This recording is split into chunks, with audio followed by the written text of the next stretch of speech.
So we've talked about obedience, why we should obey, and we've talked about how we should obey.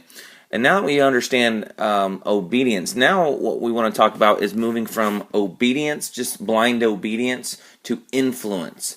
How to help our leader be a better leader, whether that's our teachers or our parents. How to not only just obey them, but how to help them become better leaders. The term I like to use is add value to them. How do you help them become better?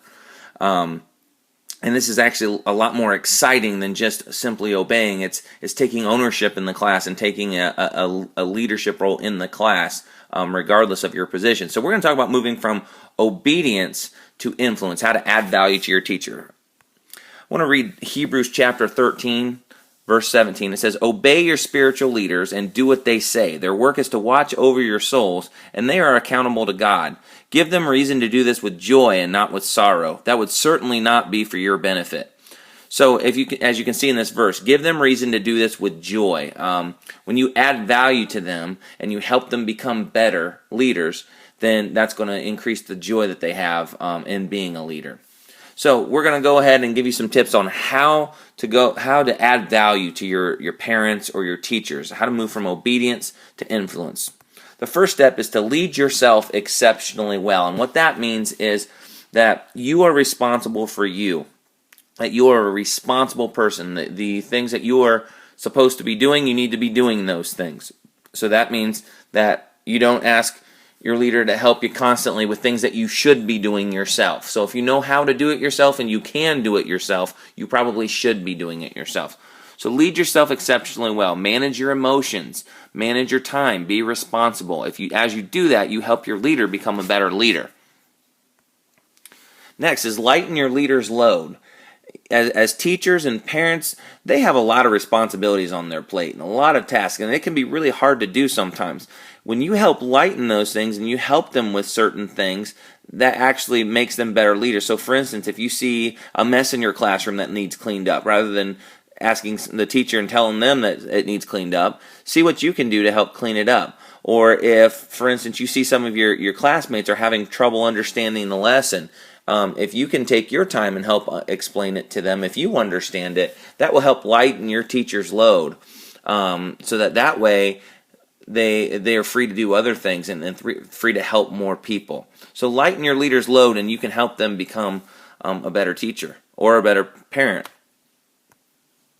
Next one, be willing to do what others won't. Some things are not really that pleasant, or not things that we want to do all the time, but if you are willing to do what others won't, you really are going to make an impact on those in charge of you, whether it's your teachers or your parents. You're really going to make a big impact on them, because you're going to stand out as one who's ready to serve. Next one, understand your leader. And I think this is important to help your leader become a better leader. Understand your leader. As you're around your teachers and parents, you can see certain things of how they act, how they speak, things like that, how they think.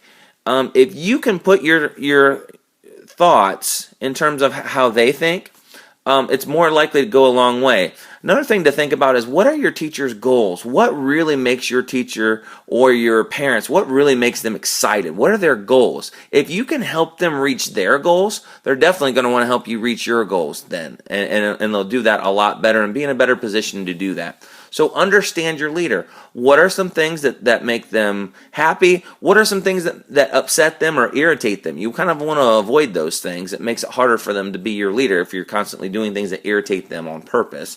So understand your leader. Get to know them.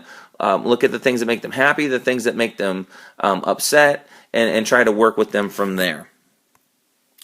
Next one is, be prepared when you take your leader's time. Now, especially in a classroom setting, I know I've seen students do this where they ask their teacher for help on their homework and they haven't put any thought into it. Every time you ask for help or every time you have a suggestion, think through it. Don't make your leader do the thinking for you. Think through it first. And when your leader sees that you've put effort into it, then it's going to help them know how to help you better. So be prepared when you take your leader's time. Don't just randomly come up to them and just say whatever's on the top of whatever's on your mind at the time. Think through what you're going to say when you're going to take your leader's time, and I think that will go a long way in helping your leader be a better leader. Next one is know when to push and when to back off. Now, I've been around kids a lot, and I have a child of my own too, and when they want their way, when they go, please, please, please, I want this, please, please, can we do this, please, please, please, that really doesn't help the leader be a better leader. It interrupts their thought process. It makes it really challenging to lead effectively when you do that. So it's okay to suggest things like, hey, mom and dad, can we go to this place to eat tonight? But when you keep on persisting with it and you keep on asking, that doesn't help. Usually I think the best advice on that one is if you ask one time and then they say no, then just move on with it. Don't keep pushing on it, because then that way that doesn't help them be better leaders. That just irritates them, and it makes it hard for them to actually make a good decision. Next one, become a go-to player. And I think this is really important in a classroom too. Be somebody that your teacher can trust. Be one of those people who they know you are going to be doing the right thing 9 times out of 10, that you're going to be doing the right thing. These go-to students, these go-to players, when the teacher has a task to done or they need something done, they'll usually go to these go-to players because they know that things are going to happen if they ask these people to help them. So become a go-to player. Be responsible. Be one of those people that your teachers and your parents can trust. The last one is be better tomorrow than you are today. Now, not everybody's perfect, and we all start at different levels.